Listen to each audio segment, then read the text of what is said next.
tous azimuts. Peuple congolais, il est temps de nous lever, de nous serrer les coudes et d'agir pour défendre notre patrie, notre intégrité territoriale et l'intangibilité de nos frontières. La République démocratique Batela Ekolo, Bendele Koyate.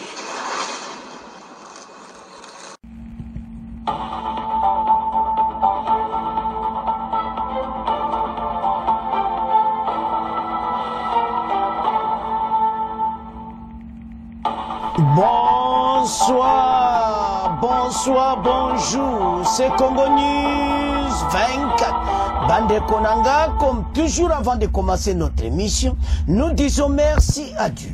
Nous disons merci à nos chers abonnés et téléspectateurs qui nous suivent partout dans le monde et en RDC. Bande Konanga, soyez les bienvenus. L'émission Nabisoto Sola ensemble, la situation politique en RDC. À la une, chers téléspectateurs, Bandeko, Tozanaba sous-point pena ebele à Lelo. Fin de Kabila Goma et Kagame RDF 123 à l'est, alors Kabila coincé et Boyo Kaba mesure ou Ekweli Kabila, secret dévoilé Bandeko Toko qui s'assied Doha et pas au Masole Zobetama, et puis Toko Yoka, ou yo communauté internationale, Occident, bazana kate masolo ndeni makambo ezokende mais oyo kaka tokoyoka ba vérité na kati ya Doha. Alors tozala connecté. Alors chers téléspectateurs, tokobana émission na biso d'abord avant mais tokota na masolo na biso tokoloba sur Pape Bandeko la mort nae, comment le pape a koufaki. Et puis, moi, souvenir na yendenga yaki na EDC, to landango, bon, to avance. Mondeko,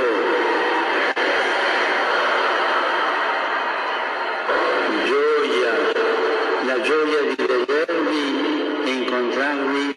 Essengo, joie, ma joie de vous voir et de vous rencontrer est grande. C'est tout ce matin à 7h35 que le bureau de presse du Saint-Siège a annoncé la mort du souverain pontife. Con profondo dolore devo annunciare la morte del nostro Santo Padre Francesco. Celui-là même qui nous a fait l'amitié de visiter la République démocratique du Congo malgré sa santé déjà chancelante. Apôtre de la paix, il a foulé le sol congolais pour y prêcher la paix et la concorde. Ôtez vos mains du Congo, a-t-il martelé lors de son allocution au Palais de la Nation. Cette phrase devenue célèbre, prononcée en rapport avec la situation dans la partie orientale du pays et ses divers enjeux et implications.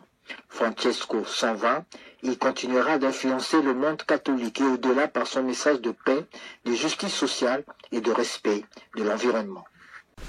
Chers téléspectateurs, émission Nabise Bandi, et comme étant tous là ensemble, Masolo Yamboka. Bandeko o balobaka somo. Ba vérité. O contre Kabila. O bonaboui. Ba bimesi. Ba konzi ba tiki tanti. Bo yoga qui déjà ba mesure. Oye katamaki. Pépère de suspendu et tout ça. Toyo kaba réaction dengenandi. Kabila il est coincé. Maintenant, il na Goma, azon ngokomi bimisati, mais déjà ba preuve za clair. Ba lobby, ayaki plusieurs fois na Kigali. Et puis, l'autorité a pas ate boyo kan émission yo, les autorités ont confirmé comment Kabila ayaki na Kigali et comment Kabila, même avant ya turu ambala oyo. Il était déjà à Kigali, Masolo, pour Kakapona pour détruire Mboka na biso. Mais peuple congolais, il faut la mouka. Nous devons être dans la même mesure pour dévoiler le plan bateau nyonso. Lelo Kabila côté Goma, ayebi oyo nini se pasaki. Bande koboyoka ki le chef de l'État le azako lobake Goma, wana Goma jamais. ekokoya. Mais ba trahison jusqu'à ce que ba arme makasi musu etikalaki ba M23 ba ekoza ba arme wana. Donc tozo vivre dans une situation oyo mboka baza mayele. Yango na ba djua mesure directe pas Kabila avec des preuves. Pepe Daluba lak sa preuve mais maintenant ba konji ba lobeli bango ba preuve. Pepe ne mayele sili parce que bango ba moneka ndengo wana bandeko ba konji ba ekoloba. Après qu'on doit décision. Côté de Mahoma, comme une situation difficile. Et je vous assure, Chabani aille officiellement Koloba. Comment Kagame était à Kigali? Pas une fois. Comment je travaille dans Munguna, l'ennemi, pour nous détruire Mboka. Entre Baombazana Makambo, tout Bayokana. Kabila était à RDC pour une mission. Azaki président de la République, mais Azeko dirige Congo. C'est Kagame qui dirige. Et la situation est comme il est là. Va confirmer présence à Kabila na Kigali. Bobo Sanan Goma. Va confirmer présence na Kigali. C'est ça que j'ai choqué. Batunaye nyonso ba commis dans une situation difficile et il ne peut pas le plaindre. Mais ce qui est grave, Kambera il le courage, Kambera du courage à Koloba. Kebala sa preuve ba moni Kabila na Goma. Mais Loba pe bolak sa preuve ba moni Kabila na Kigali. Il ne peut pas dire ça. Parce qu'ils savent que Kabila Kigali est banina. La situation tozo vivre pour le moment à l'est, ba kondi, bozala clair na position oyo tozanango. Tozo ya bokoyoka adoa, ba bombe de zo kwe na kata doa do ya ko sakana te. Batu eza fe na bango. Mais tozo ya na pone asuka. Soki bakoyoka te tali bango. Situation tozanango maintenant pour le moment à l'est. Et sa situation moko claire. Gouvernement Djiba mesure makasi contre Batou. Bozo kamo akime on betumbezata. Mais ba wazalendo bazo joga ba terve ba Batou ba wazalendo batikiti. Bazo bundaka. Batiga Batou tente. Alors les M23 baye suna kate mo ba village wana na katikate ba village ko cha mo ba kutana ba wazalendo. Ces jeunes, il faut armer azana position que so ba jeune ba zimboko armer ya vandi. Il y a des choses qui se passent. Oyo biso tozo monate. Mais makambo eza minene. Là tu sais ba Congolais levons-nous ensemble pour ce pays. Il y a les gens oyo ba uniquement qu'on détruit ce qui est autre zobong ça m'a bien ba monique soto tiki baton zela gouvernement ba okende allez les rango c'est pour cela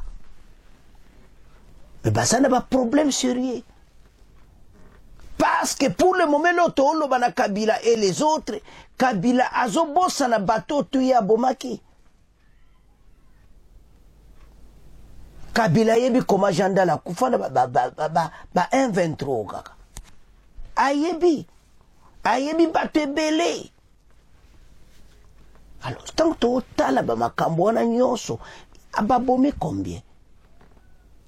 So ba chas Kabila ba compter kaka ba cercle, batu boni ba kufi. Pe perda kokolo bati. Mais il y avait un moment. Ndeko wana merci na message na yo. Alunga da zako kansa ba botre blo Kabila mukoni. Mukoni ba okata Kabila tu. Kabila o ala ba okangaye. La lettre du ministre de la Justice est claire, injonction au procureur pour l'arrestation immédiate de Joseph Kabila. Ndega zawana comme une situation difficile. Yango tina poni terrain bien Rwanda. akimi Afrique du Sud, akimi wa Botswana, akimi ba kote wana nyonso ayebi. Parce que akosi retrouver ka alamuki na tongo aza na CPI. Makambo to oloba, Kabila a un problème.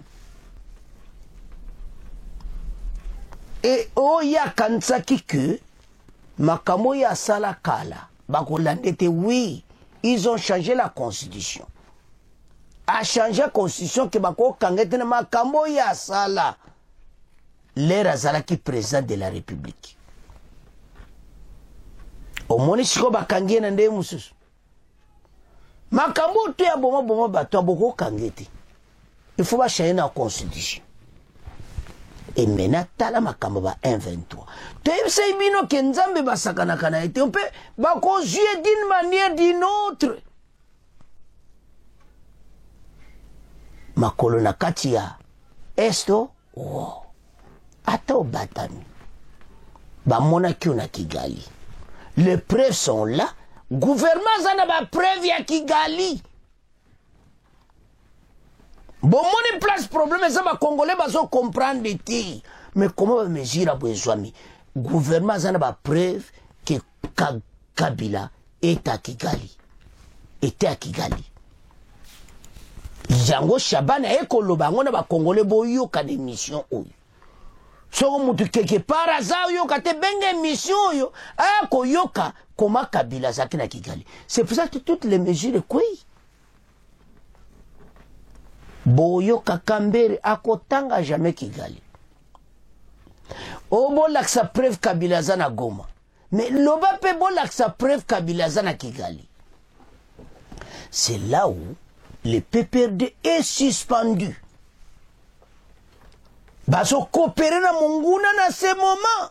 Il était le chef de l'État de ce pays. Alinga kimboka oyo. Kabila alinga kimboka oyo te. Alinga batuba kufa. Tuer tout le monde. Tozala kaka bongo. Et maintenant, bamibeke koi. Akomo lukanzela. Erangoyo. Na ebite. Soko porte na koluka. Kote pe pacte basango échoué. Pacte basango ba Congolais ba boyango. Yango place Kabila ngakaya, basango yalo ba Kabila paya, toyo kanabana mboka to sangana. C'était seulement pour un seul but, le retour de Kabila au pays. Et kopo ne foire habitant ngasi kona kende Kigali. Ba moni na Kigali, ba kange ba photo. Amona ni penza. Na Kigali oh, service à renseignement 1 Kabila Kigali. Avant même d'arriver à Goma. Et tout est publié. Au monde place Kabila, ça n'a problème. Et puis, à Zobosana, que l'Occident, basa si ma présent Félix totalement maintenant. Parce que l'Occident va passer présent Félix raison, à partir de ma kambo, tu es l'équipe, mais tu es la deuxième point de voix. Parce que Kouneza moto, moto zo pe la bogoyo kabande konanga. Alors, Toyo Kananu, Chabani, ndenge a expliqué par les Français pourquoi la décision est jouée. Comment Kabila zaki na Kigali. Bon auto avance. Mande ko makambo za minene. Avançons. Makambo za minene. Fin de Kabila à Goma et Kagame RDF 123. Quand Kabila coincé, suivez les mesures prises. Il y a un plateau zanango. Madame Olive a zolé la biloko na ya zolé la parcelle. A zolé la biloko tout ba kangi kangi. Mais tous encore luka ba preuve. Olive bangonde bazan bango tout ba botel ba wakobi mali sur le territoire congolais. Batou tout a peu perdu comme mais le territoire congolais te ba botel tous les passeports. Service de renseignement na simana bango, aner na simana bango, bal sur le logo sala te nana luki makamu. Yemo Kabila ngaku no benga luki makamu te ezane. Il fallait ka kenendengwa. Kabila bakangi na Kigali. Ba prévu ça. Et maintenant, entre Kagame et les autres, là, il y a un problème sur lui. Nanga coordonnateur à FC RDF 123 bozomona bangoana.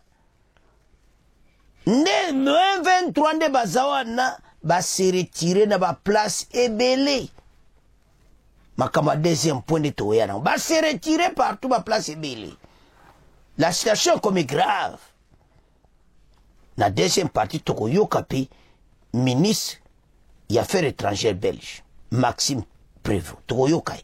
Mais la situation Tozo Lobawa est que Kagame a une situation difficile et Kabila n'a pas cop na bango à l'est. Mais, et comme il y a un Kabila, na RDC a comme une situation difficile. Alors, Tolanda, extrait Oyo, bongo to avance. Justice annonçait des poursuites contre Joseph Kabila et ses complices responsables du PPRD FCC pour leur participation directe à l'agression menée par le Rwanda à travers le mouvement terroriste AFC M23. De son côté, le ministère de l'Intérieur a annoncé la suspension des activités de ce PPRD, la formation politique de Joseph Kabila, située désormais dans l'opposition. Nous avons malheureusement une multitude d'informations et de faits qui cristallise le fait que l'ancien président de la République, Joseph Kabila, qui est leader de ce parti politique, a des accointances avec non seulement le groupe terroriste qui est utilisé par l'armée rwandaise, c'est-à-dire le M23, mais aussi qui a des accointances avec l'armée rwandaise.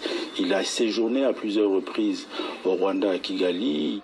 Au PPRD, on parle d'acharnement contre l'ancien président pour le dissuader de rentrer au pays, niant même son passage à Goma, un voyage qu'il a annoncé, mais sans donner de date. C'est Kabila qui fait peur, en réalité, parce qu'il est innocent dans tout ça, même toutes ces affabulations sur son entrée à Goma. En réalité, c'est une fabrication du régime. L'objectif, c'est quoi? Instrumentaliser la crise qu'ils ont créée eux-mêmes avec les M23 et les autres, manipuler l'opinion. Chers téléspectateurs, Tolandi Bissonyons. D'abord, message à ministre de la Justice, où il est clair l'arrestation de Kabila, et puis Toyoki, ministre de l'Intérieur, VPM. C'est très sérieux. Que plusieurs fois Kigali. Osomona, atangi ne Goma ti. Azolo ba Kigali. Me Goma basi baloba yemo nanga mutabenga ki RFI ko yebseke Kabila zana Goma. Donc plusieurs fois, pas seulement avec les M23, mais avec la Kigali, Kabila, ba mouvement et tout ça qui contrôle. Bozomona makambuana.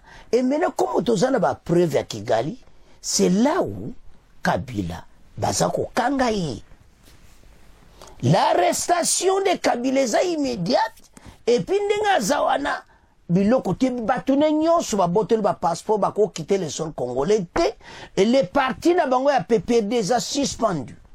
Et ko ça le soutien na EDC, parti wane ko mona le soutien puis élection zo ba ko zalati. Comme à Liboso pe bazala kete.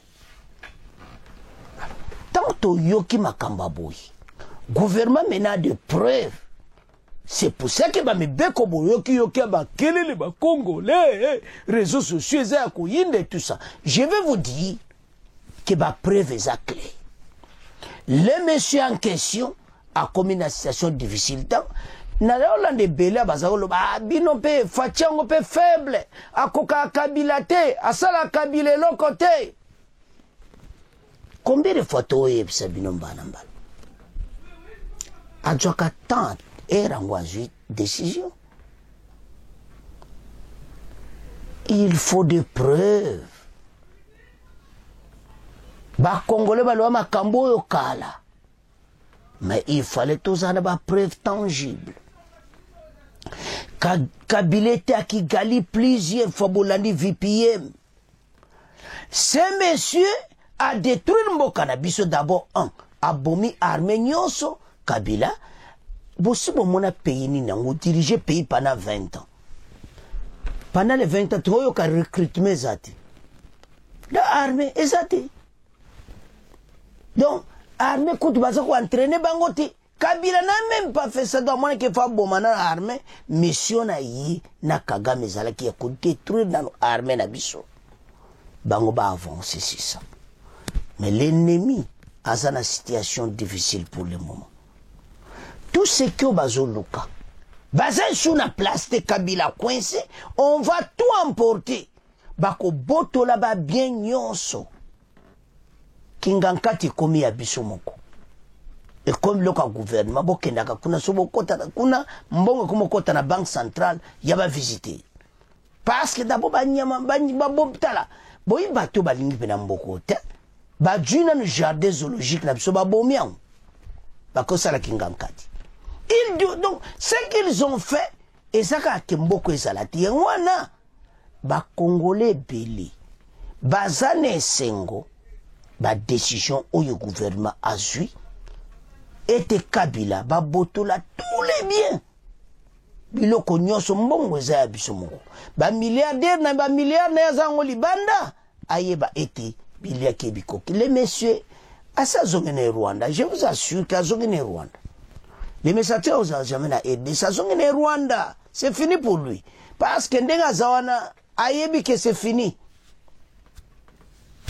Au moni place yo ba to yebisa kibinoki Kabila akomana point oyo ba okanga ye ndenge ba pesi wana kozonga suna ADCT soka zo kansa magama doa yaza na kati bazo abosana tozo ya deuxième point ya doa moto zo pela na doa match za mobulu. Alors voilà la situation oyo tozanango. Kabila coincé, plan na Kagame échoué totalement, AFC de Kabila, 1-23 de Kagame. Mission tout basala ki ba okomana suka. Ba komi kotika ba place bango moko. Mutatindi bangote. Message wuti doa. Token de diète mana doa. Pourquoi doa ba vérité bani kobima?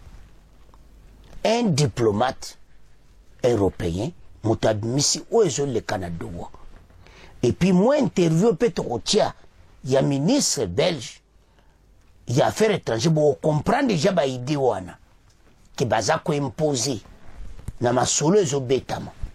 Mais loko ba insister intégrité territoriale et c'est mutamekati. Pourquoi? Ba américain ba fungoli pena misuboyi. Ba américain ba awa ko mekate Kagame a dû ultimatum. Ba américain ba yebisi quitter la EDC ou bien ko bunda na ba américain. Ba yebisi déjà et ça comme makambo de gauche droite. Makambo za minene. Boko yoka ba vérité américaine. Tozana émission musuto osala si les États-Unis ndeni bazolo bana Kagame masolo tuebimi. Alors maintenant tozana doa on a tout imposé. Maintenant, il y a un point à mixage, brassage. Bande ko bolanda très bien. Montepeli. Côté EDC, ba luwane za bisote. Biso zana el kamarolo bate kuna. Délégation kuna ba tima bo likolo bi kuna. Et ça assemblée nationale ba si ba kata. Il n'y a plus de mixage et brassage dans mon union soit outi na groupes armés. Soki balingi bake na réserve ya armée et pas ba wazalendo baza. Omutu moko te oaza na groupe armé akota na FARDC. Bissimwa et tout le monde monsieur rouge. Emira Qatar ana shota wesabo mais waneza parler mabakati. Tout tika wana déjà. De toute façon côté congolais ba présenter ba figure déjà. Ba rwandophone soi-disant des généraux. Ba zana kati FARDC. Ba combat sa mususu te. Oyo bo wuti na 1-23 AFC. Na yebisi oke kota Kagame bazana kolera danzi. Ça dit point na ya utoloba. To beta na tamboso maboko. Mboso na 2022 ase akata kina yi. Obile ba okata ki tozo mona okabo tozo mona onga netije. Mena masolo na dobi what is Assemblée nationale? Wala tozo nga sous débat na Assemblée nationale, il faut Assemblée nationale ba sangana lisusu. Tondimi mixage brassage, ba evi ke kuna masolo kozonga sima. Ba evi se ke laisser tomber. Bo dja baza musukuna.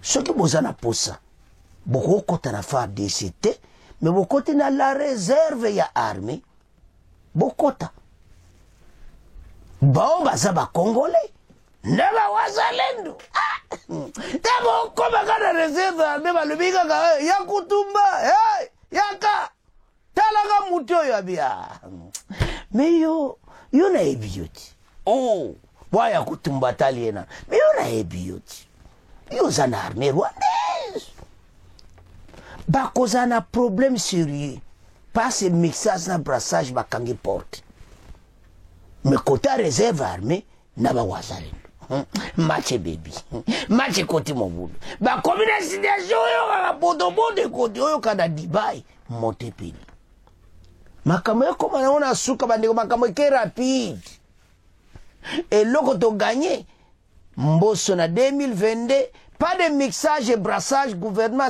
son parlement c'est à kati bozana chwati et maintenant nzelo ba okenango na ba wazalendo la réserve des armées total ande ba obongsango ndeni kuna ba kubongsa mais kotoyo ba monete bateau ici na bango c'est fini. Bah, côté FARDC, c'était parce que plusieurs fois les mêmes personnes, bah, qui ont créé un groupe armé, bah, il y a ce qu'on a bah, 1-23 moussousou, na 2028, bah, il y a ce bateau moussousou. Yangotina, côté mixage et brassage, tu gagné. Match ici. Maintenant, bah, Zolinga va libérer bateau na bango. Les mwanga chuchu. Erin Kuba, Oazamutu Yananga et tout ça. Je sais bien tiba ko libérer batura bango wana o bakangaki. Je sais bien suka gouvernement ko le libérer batuana. Mais eloko ni to gagner na doa. Parce makamwe comme naona suka kalati. Il n'y a plus de mixage et brassage au sein de l'armée congolaise. C'est fini. Mutako kota li sutonga rwandophone abotam oboy na boy non.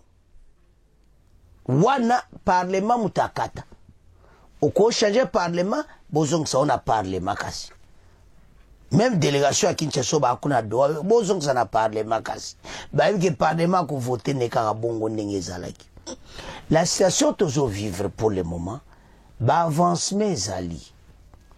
Mais et lokonde problème ya armée rwandaise on a cessé les faits et ça ko tiape moi mobulu. Kagame azana jemo bazo sala. Bimisa une partie à armée à l'accès pas américain à bimisi batumusu batikali mais à ça coincé dans tout le bac président Félix à sa sage accord avec les Américains cet accord est kangi Kagame partout ba américain ba ebisi que ozana choix ozana ultimatum soit retirer batunayo ou bien Okobunda, na armée américaine à l'est de la RDC. C'est ça, ça un problème sérieux. Alors, mais Toyo Kananu, Premier ministre belge, yepeta azoloba, alobi ba ara contre Kagabango, tout ba komi contre Kosakanati. Mais Toyo Kananu, Premier ministre belge, bongo to avancé, peto tanga, Toyo ka ozole Kanado. Makamboze ya Kosakanati. Bandeko, tango tooloba ba congolais bo comprendre que match ya kosakanati adoa les discussions entre le gouvernement congolais et le mouvement AFC M23 entrent dans une phase délicate. Une phase délicate, c'est-à-dire Montezopela. Depuis 4 jours, il n'y a plus aucun échange direct autour de la table. Depuis 4 jours au Raka. Parce qu'il y a un point de blocage porté sur la nature du conflit. Parce que nature à conflit, bon, on a très bien. La AFC M23 insiste sur ce que son cas soit traité séparément et dit différent entre la RDC et le Rwanda. Kinshasa, au contraire, considère AFC M23 était un relais de Kigali sur le territoire congolais. Place et ça, bon, mon boulot 4 jours, et ça, Yangoana. Balobi, qui va traiter Kanabango séparément, il y a M23. Kinshasa, le bitin, tout traité Yango comme un relais à Kagame, pas ses abatunaï. Match Zamobulu. Ce débat a occupé plusieurs jours, mais selon nos sources, des avancées ont eu lieu car des concessions ont été faites de part et d'autre. Kinshasa concession ya ko libérer batuné oyo bakangaki et côté là on peut concession bandimi et makama mixage brassage et comme mobulu. Faut bandima yango. Un document commun est désormais en préparation d'après les sources de RFI. Biso batutu lobité. RFI a lobby que en tout cas un document complet et baniko betama. Makamozo komanasuka. Mais plusieurs questions restent ouvertes. S'agira d'un simple rapport interne ou d'un communiqué final? Faut-il parler d'un accord de cessez-le-feu? Les parties discutent aussi du contenu exact du texte. Par exemple, selon nos informations, Kinshasa propose d'y inclure une formule engageant les deux camps à appeler les autres groupes armés à rejoindre un cadre de cessation des hostilités. Baloïba groupe armé nyonso.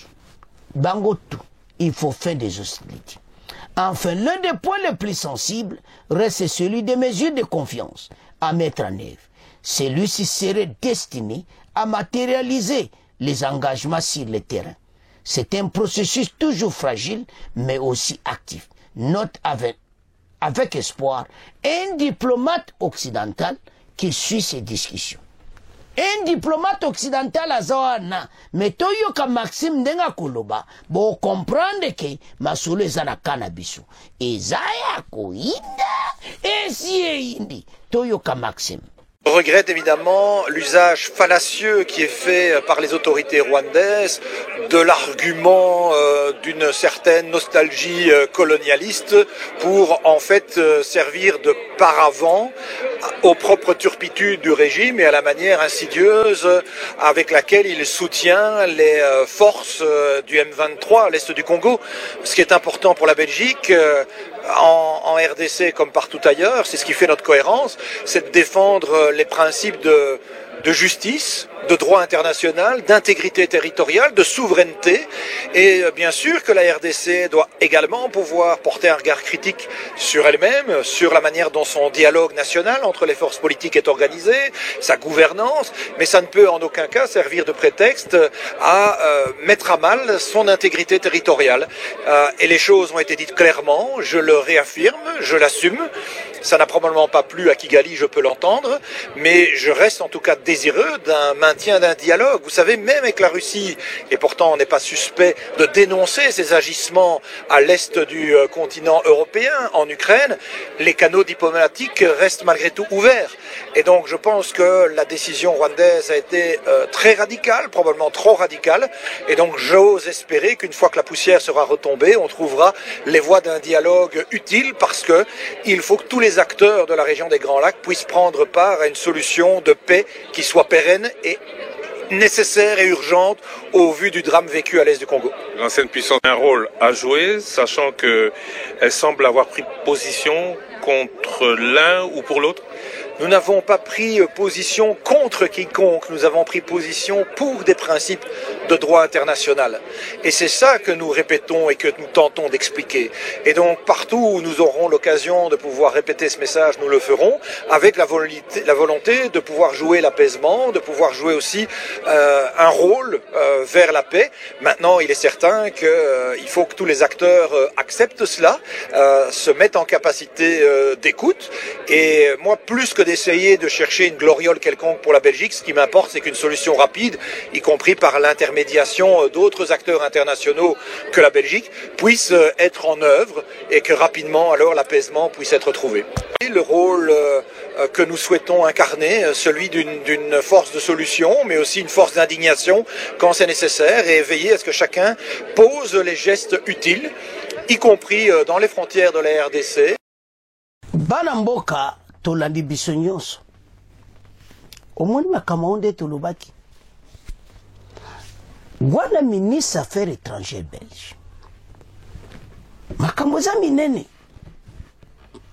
ke bazalaki clair epa Kagame barespecte intégrité territoriale RDC point entre basodani nyonso fo bakite le sol congolais moko atikala te peu importe oyo baomona ke bazokotela kan oyo bango balaksi clair mpe Kagame eza tokotela président Félix me makambo ezaki yoza position radicale oyo yozwi eza nde mabe.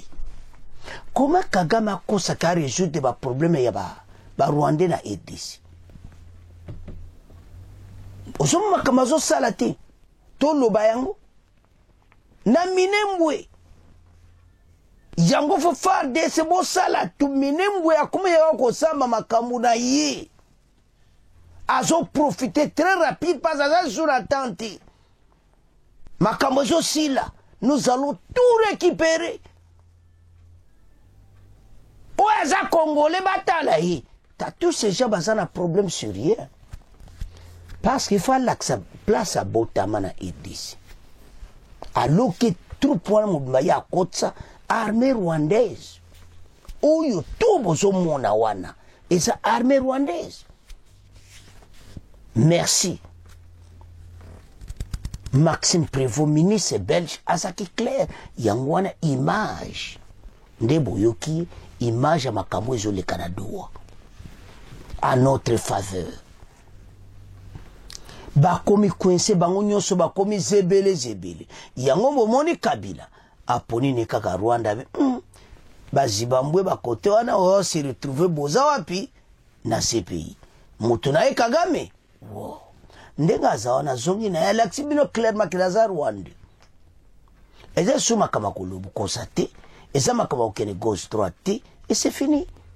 Yamutina tolo bana ba Congolais les discussions de Doha bolandi nde tolbaki clairement awa soko yoka clairement oisa yonde kona s'abonner très rapidement Doha eye na makambo kitoko Doha ba secret bimi kaka biso batuto yeli bino yango donc so mutaele yo kezo le kana Doha biso to cheli bino botangi nana pesi yango RFI un diplomate européen aso landa masolo apesi RFI passage tout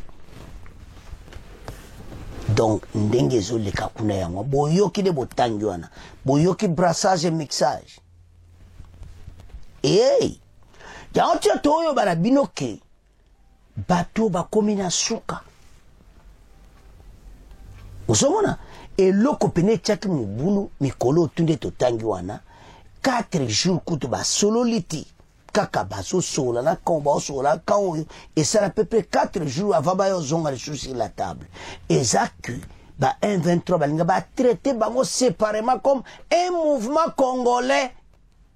Hey, Kinshasa ba petit seti eza mouvement congolais te eza Kagame ba preuve ya ONU yango ba l'action ba preuve ya ONU ba bitoko wangana boko wangana te eza armée rwandaise na bino. Ce n'est pas vous que bino vous sali mouvement na bino, c'est sa place yo 1-23 maïle sili parce que ba européen y émira Qatar il fallait l'action ba preuve et ça c'est que mouvement na bino c'est l'armée rwandaise.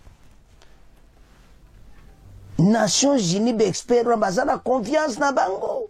Kinshasa a kangi peno kakasuka basali 4 jours botangi na 4 jours sama solo ensemble na mesa bazo sola séparé na bango pona ko calmer esprit ko point o etie mobulu yango wana ba 1-23 ba échoué balinga ba traité bango comme un mouvement congolais tanga yango bien biso to yaka tango comprendre oyo kaka un diplomate européen mutabimisi tout dévoilé yango nde masolo ezokende yango tolobaki na bino ke yaka okozwa vraie information congolais la situation ko tozala ngo à l'est et comme singa biso nyonso totelema pour l'intérêt de la nation. Kabila et les autres AFC 1-23 basuki yango momoni Kabila moya loba lisusu ezate pasa yoki na Doha pe kuna Kabila yaki pa loba pena ono ya AFC a signé pena mais tanga yoki mbundezo beta kuna koto pe Kinshasa bani ba mbeko Kabila na kata kazaka oh na asira sa zongi ndimi ga lali na Goma asa aume la Goma asa zongi Kigali. Alors sikoyo bolandi ministre belge affaires étrangères baso côté la mututa ba lo bande vérité parce que sol congolais boyebo nyepi boyebo salpe ba aventure na bino tokeba mais ben information ya le coûté comme belé mutona na tala biso te tuna ba abonné na biso awa fake news ezalakati awa soto ina masole zande vérité ya to senga la bino nyonso na s'abonner bo partager mission oyo était masolo doa dévoilé en direct. Donc Kagame et Kabila Kroué masolo za kitoko ezana faveur na biso ba komina suka. Et qu'est-ce qui va se passer maintenant? Tangango bien. Un document en préparation déjà. Bokoyoka, conclusion masolo doa. Ndenge katami, bazo betango déjà. Et c'est lui. Balingaki balongola même ba position tout bat parce que gouvernement congolais on dit mana eke balongole tumbu ya bato bakangaki wana ya M23 ba mais la problème ti ba iri Nkuba et tout ces gens wale zango simple et le konde to telemaki bomi mboka na biso mixage na brassage le kola to réussir nango document wana ba konji bo accepter yango makambo sili nango guerre sili. Les documents en préparation de Toloba. Bon, il y a des ministres même, il y a des Belges affaires étrangères. Le but, a besoin de solution rapide. Tant exacti. Les Américains ont pression rapide. Trump a un boulot naïe. A l'inka mikolo déjà, ba kitana est, ma sole banda. C'est pour cela. Ba ebisi Kagame. Même Kunana Dowa.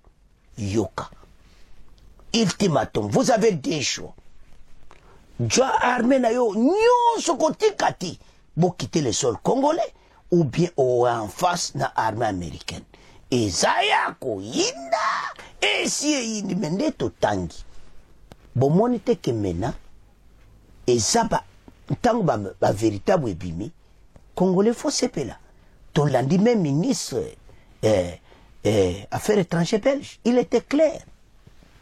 Yango congolais lamuka et comme tanabiso to gae masulu bato nyonso baza côté. C'est à ce point de comment clôturer mission na biso bon continuer ko s'abonner massivement bon partager au revoir à la prochaine.